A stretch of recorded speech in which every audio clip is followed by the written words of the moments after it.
po ay magsitayo. Simulan natin ang araw na ito para sa isang panalangin. Kailangan ko na isang volunteer para sa ating panalangin. Erso. Handa na po ba ang akin ang lahat? Handa na po. Nagtamawa po pa ng Jesus. Buksan mo po ang aming isipan at bigyan mo rin ng karunungan upang madali natin mo nawaan ang aming aralin. Gabayan niyo po kami at ang aming tulong. Sa pangalan ni Jesus, kami nananalangin. Amen. Okay, magandang umaga, grade 10 fortitude. Magandang umaga, Sir Mau. Okay, maaari bang i-check natin ang ating mga upuan? Pakiayos po natin ito. At kung sakaling may unang nakikita, maaari bang pulutin?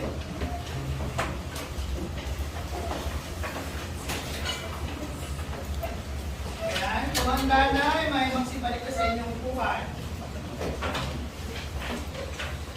Okay, so tayo ay magbalik-aral ng ating nakaraang aralin. Okay, ibigay ang kahulugan ng isyong pangpapaligiran. Sino nakakaalala? Ano nga ba ang isyong pangpapaligiran? Maaaring taas ang kamay. Okay, magaling. Ito ay tumutukoy sa mga suliraning pangkalikasan. Ano ba? Yes? Okay, tama yun. At pangalawa natin tanong dito, magbigay ng mga isyo pangpapaligiran. Kahit isa lang, pwede na yun. Okay, deforestation. Ano ba po? Yes? Desertification. Desertification. Ano pa? Emission. Erosion po. Erosion. Extinction. Meron pa? Landslide. Okay, magaling. Lahat ng inyong kasagutan ay mga pawang isyong pangpapaligiran. Okay, ngayon naman ay alamin natin yung nangyayari sa ating kapaligiran. Sino bang pwede magsabi ngayon kung ano yung mga balita na updated ngayon sa atin sa Pilipinas? Diba? Sinabi ko sa inyo, isa sa mga katangian ng mabuting mag-aaral ay alamin ang mga nangyayari sa ating kapaligiran. Sino may nakahanda? Yes po. Ang pagpirma po ni President Bongbong Marcos ng Anti-Agri-Economic Sabotage Bill na ang layunin po ay anti-smuggling at pagpreserba ng mga agrikultura ng produkto at pagpapataas po ng kita ng magsasaka. At sabi po ni Senate President Francis Escudero, nararamdaman po ito ni President Bongbong Marcos sa Huwebes na ito. Okay. Isang napaka-kakaibang ano yun na. Ano ba yun? Ano lang, sa tingin nyo, ano bang issue yun? Pinakit nito. May kinalaman sa pangkapangyarihan. Sa politika, meron pa ba na nanood ng balita? Maaaring kahapon o kagabi? Meron pa? Wala na? Oh, yes. Ano po, pagkalakas po ng bagyong Julian Potas at ano po, pagkakama po sa mataan na sobrang lakas po. Okay. May mga ilan sa malalawigan natin nakakaranas ng bagyo. Okay. Ano naman kayang issue yun? Glass? Okay, pangkapaligiran. Okay naman. Babato tayo sa ating panibagong aralin at ito ay may kinalaman sa mga isyong ekonomiko. Okay, bago tayo dumako sa ating nilalaman ng ating aralin, sino muna may paunang kaalaman? Ano ba pag sinabi natin isyong ekonomiko? Pag sinabi isyong ekonomiko, ano yon? Mga isyo okay, pangkabuhayan. Sabihin, may mga kinalaman to sa ating okay, kabuhayan, ano pa? Hanap buhay. Okay, so lahat ng may kinalaman sa ating ekonomiya. Okay, tama yun. Ngunit bago tayo lumako, ayan, may tuturo pala ako sa inyo. Since ito yung buwan na kung saan mag-isimula na ang scouting, di ba? Naalala nyo, scouting month na. So, sa scouting kasi, meron kami ginagawa, ayan. Isang bagsak katumbas ng isang palakpak. Kasi gusto ko, habang nag-aaral tayo ng panibagong alalim, so meron tayong pang-praise naman sa mga nakapagbigay ng tamang sagot. Okay, so tingnan natin. Pag sinabi kong isang bagsak, ano katumbas nun? Isang palakpak. Okay, so try natin. Isang bagsak, dalawang bagsak, tatlong bagsak, apat na bagsak. Ay, may sumuhog na. At panguli, dalawang bagsak. Ayan. So, kaya nyo ba pagsabay-sabay yan mula sa dalawa, tatlo, apat, at panguli, dalawang bagsak. So, try natin na. So, ako muna mag-lead. Dalawang bagsak, tatlong bagsak, apat na bagsak, dalawang bagsak. Pagsabay-sabayin lahat.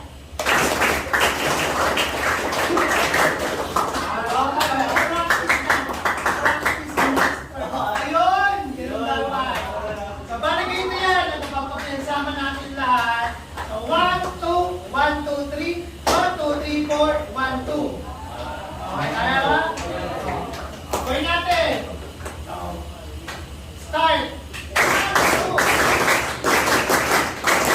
Ayun, ang galing. Pero mamaya, pagsabi ko lang ako, may lang sagot ng tama. Ang magaling ko lang, tatlong bagsak, papalakpak lang kayo. Okay po? Okay. Okay, meron muna tayong gawain ngayon. Ayan, paghula. I-unscramble ang mga letra para makabuo ng tamang sagot. So, handa na ba? Oo! Okay, unahin natin ito. Yan, unang bilang. Okay, bilis na. Yes, Butter. Okay, tignan natin. Kung economics nga ba? Okay, dalawang bagsak. Okay.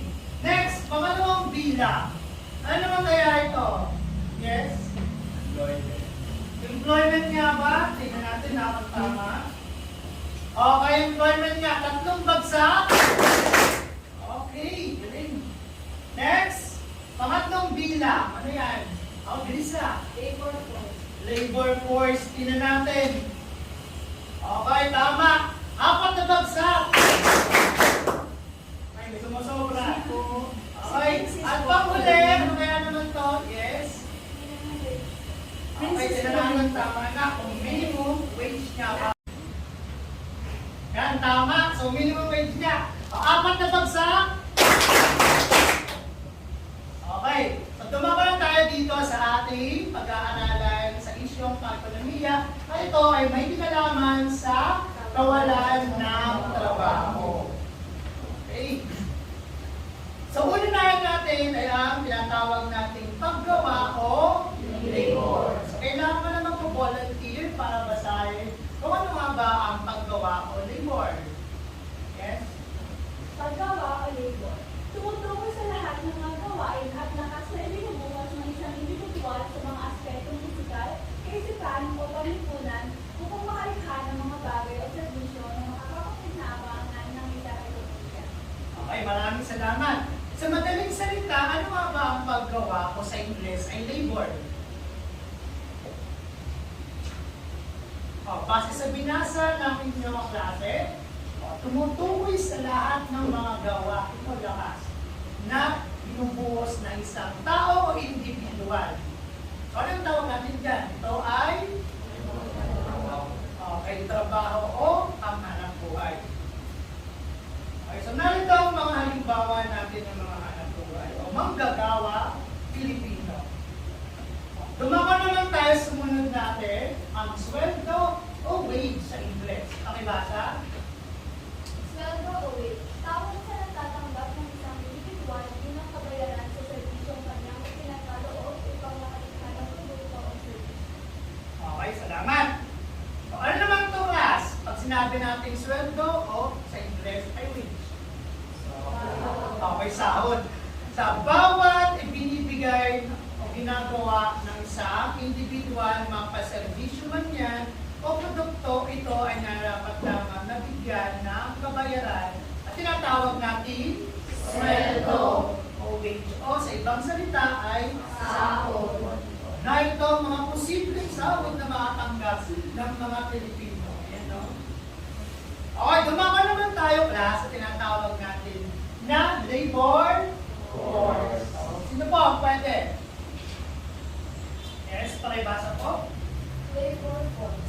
Tawag ito sa bilang ng tao may hanap buhay at walang hanap buhay. Sa bilang na ito, may mga walang trabaho sapagkat pinili nilang maging ganito tulad ng mga may bahay, mga mag-aaral at mga retiradong manggagawa.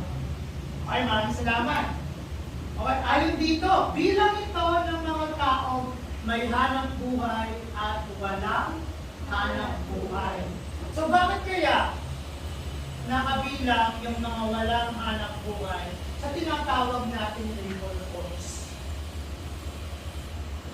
Bukod sa mga naghahanap buhay, o bakit kabilang yung mga walang hanap buhay o yung walang trabaho sa tinatawag din natin labor force? Ano kaya yung posibleng dahilan?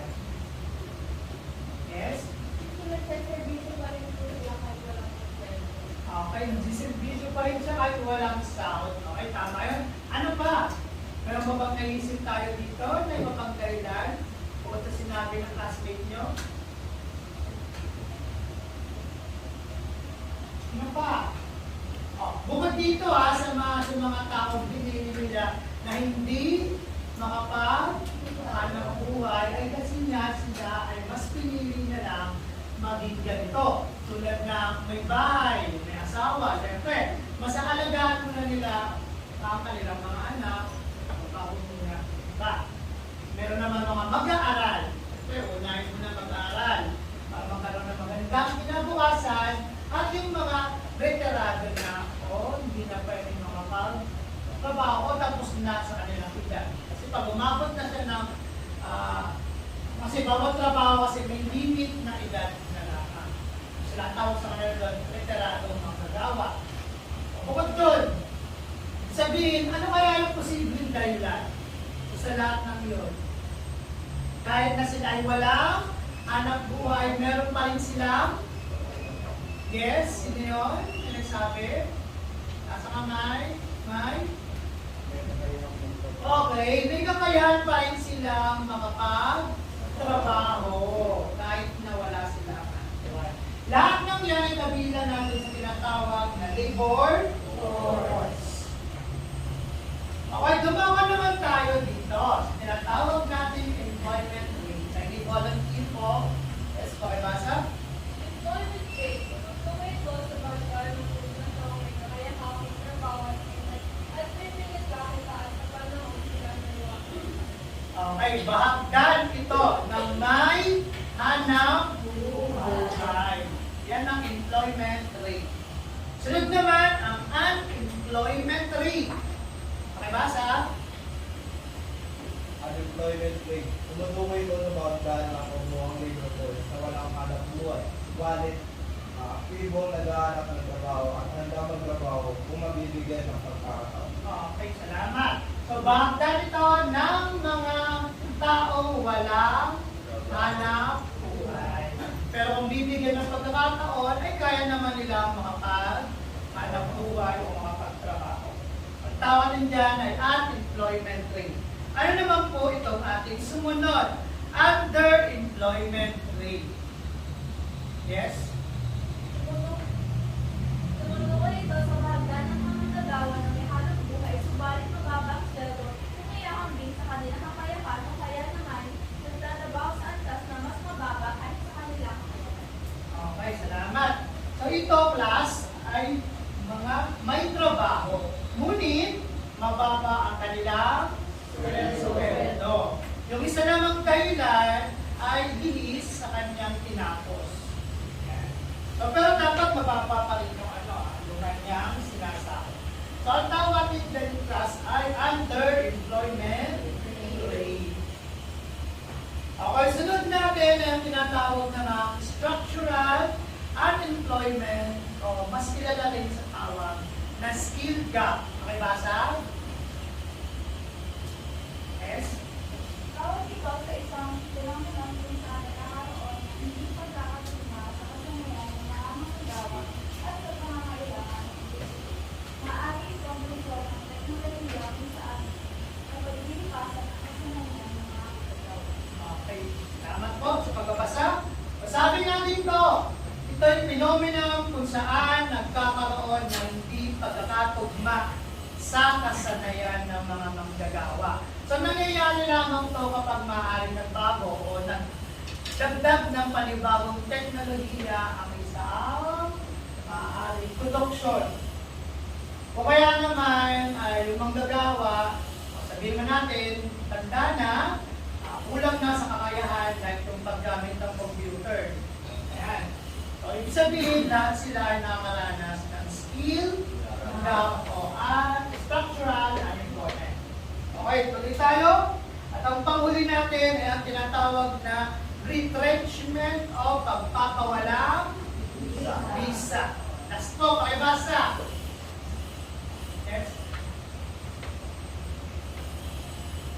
Retrenchment o pagpapawalang visa. Ito ay nangangahuluga hindi sa pilitan ng paghihiwalay ng isang empleyado dahil sa pagpapalit ng paggawa ng mga makina o pagsara ng mga isang talento. Okay, salamat.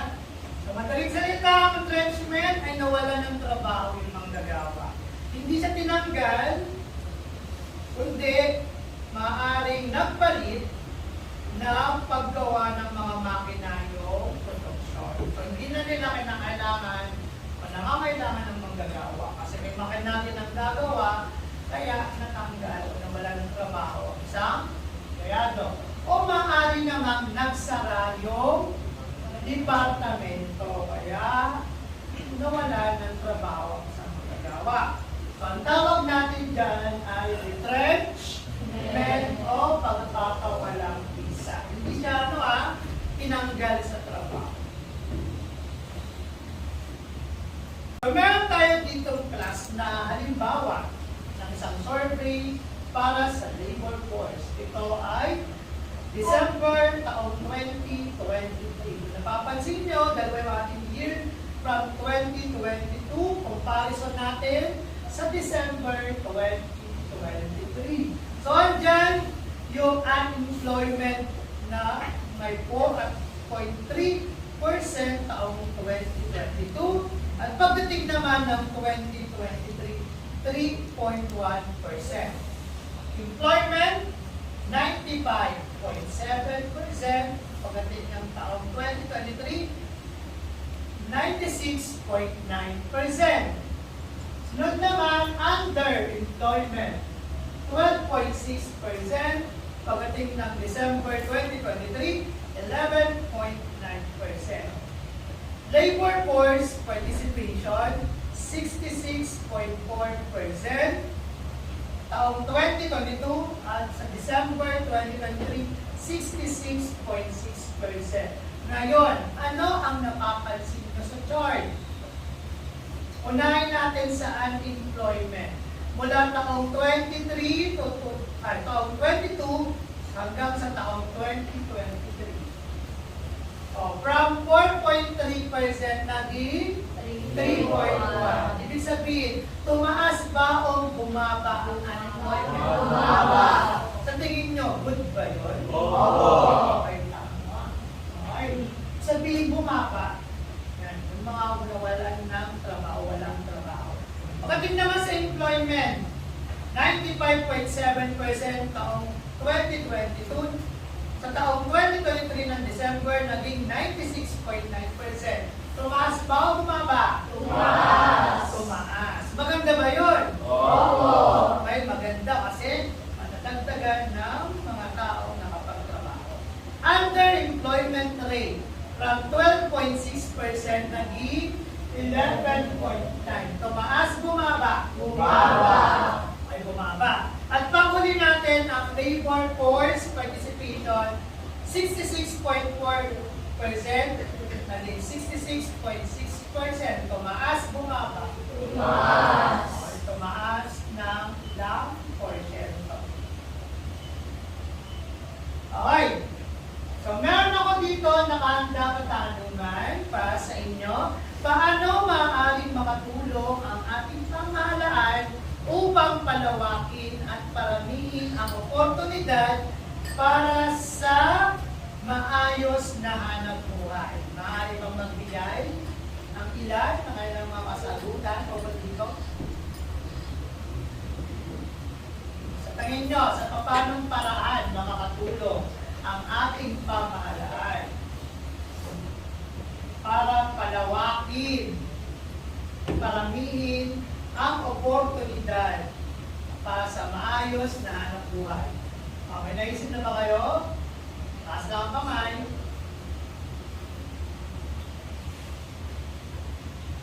Oh, yes po. Sa mga small business po, maaari po silang magbigay ng mas maayos na suporta at tulungan po nila mas madali ang paggawa po ng o pagsimula po ng business para po mas maraming tao po ang hanap naman. Okay. Tulungan ng mga small businesses. O tama yun, magaling. Meron pa ba naiisip na iba pang paraan na maaaring magawa ng pamahalaan o dito? Meron pa? So, ang dami pa pwedeng magawa. Isipin nyo na lang. Yes? Pagkakaroon po ng mga seminar o kaya mga training po, kung gusto mga hanap mo ay na pwedeng pasukan ng mga tao. Okay, tama yun. Magaling na kasagutan. Pwedeng, ang gawin ng pamahalaan, mag-open sila para dyan sa mga panibagong skills, training, hanap buhay, para makaisip na yun ating mga ngayon, di ba? Meron pa? Meron pa bang naisip na iba pa? Paraan, solusyon? So, Bigay po ng oportunidad po sa mga taong may disability. okay, pati yung mga disability, kailangan natin bigyan ng opportunity para na makakahanap buhay. Marami naman na pwedeng magawa. Okay? So ngayon naman ay dumako na tayo sa ating maikling pagsusulit. So maaari bang maganda na 1/4 sheet of pad paper? Ayan, maiksi lang to. So meron lang tayo ilang mga tanungan para sa ating aralin. Hindi ko bang malaman na kayo ba ay nakaunawa sa ating sinaral?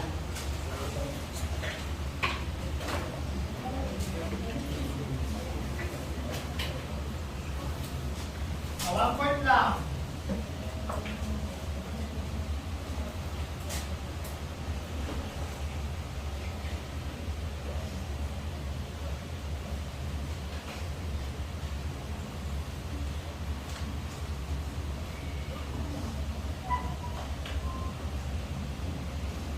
Mangyari po lamang na itaas ang ating mga ballpen kung handa na pa sa ating pagsulit.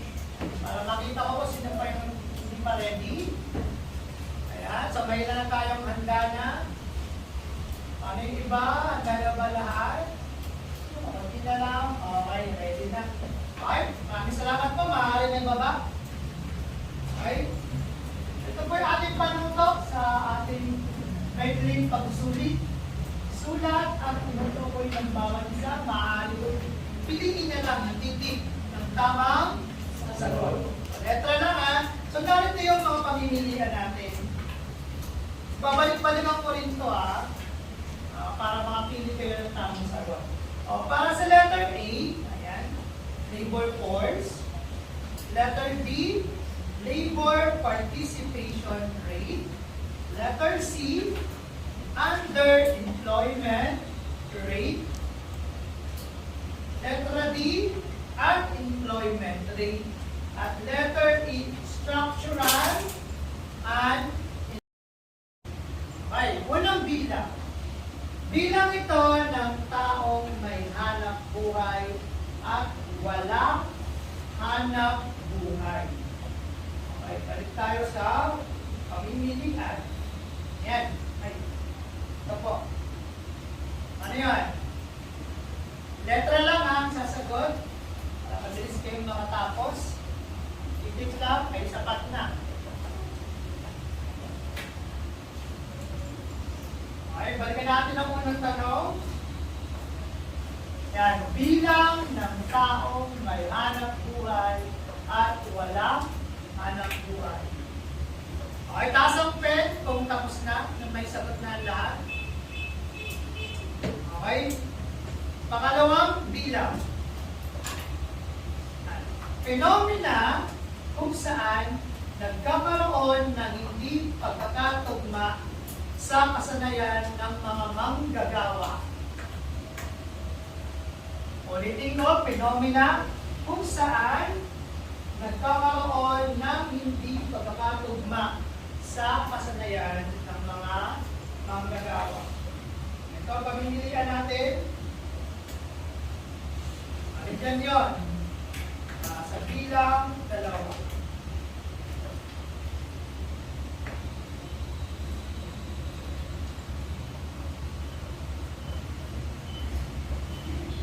Friends up, kung tapos na, makapili na ng sagot.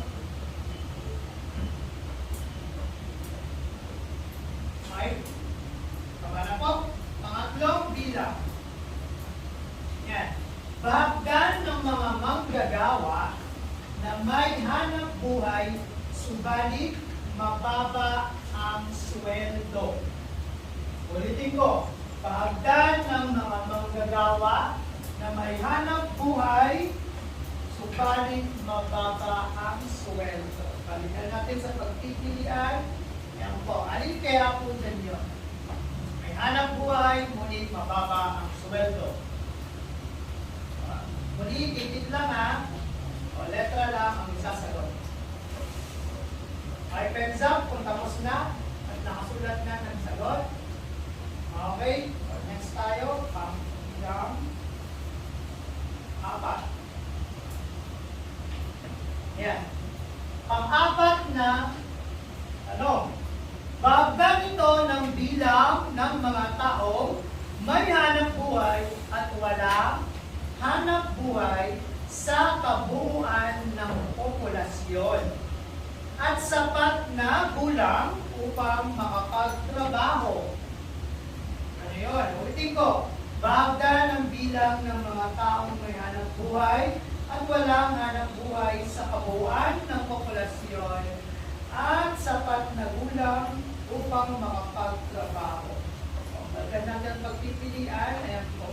Alin kaya po nyo?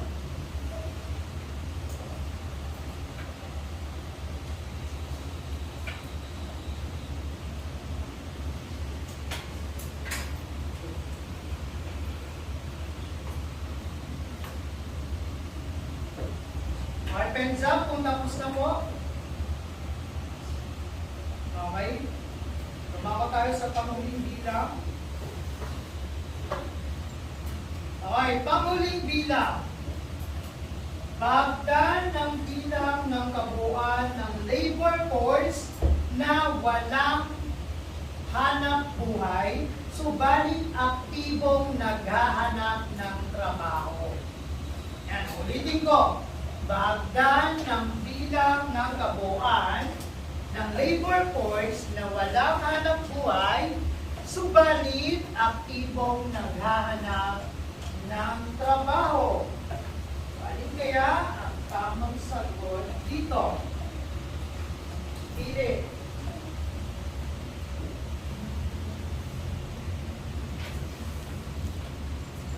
Walang trabaho, walang hanap buhay, ngunit naghahanap. Okay na, pens up, kung tapos na. Okay, magpalit na po tayo ng papel. Ayan. Lagyan natin ng corrected bar. Check natin kung tama ang inyong kasagutan.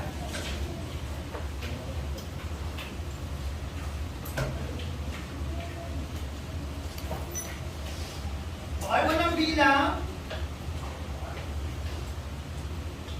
Ano kasagutan dito? Bilang ng taong may hanap buhay at walang hanap buhay. Anong sagot?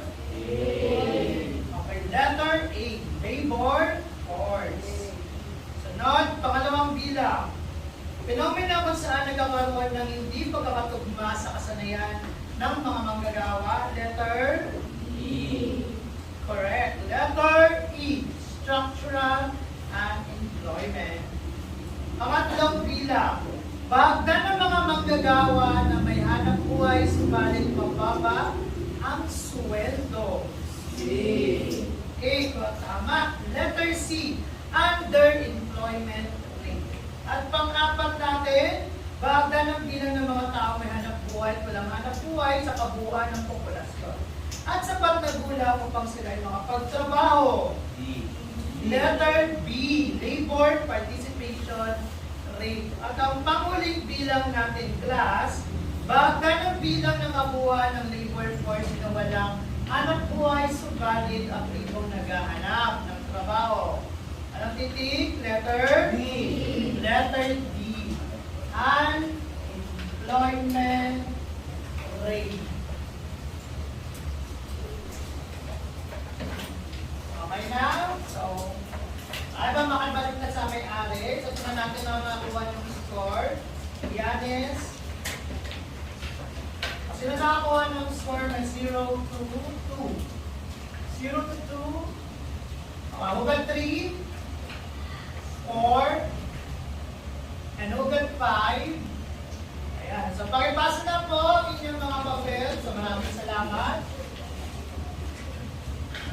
Pagpasa na. Mula sa gilid, papunta sa gitna. Mula sa likod, papunta sa harapan. Okay.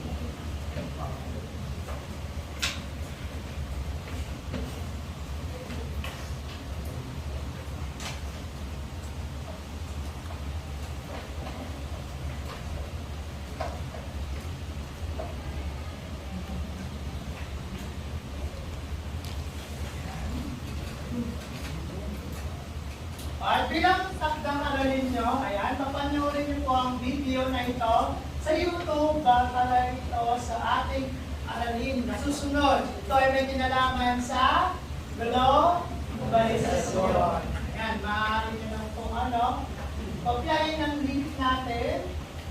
Ayan, https://www.com watch.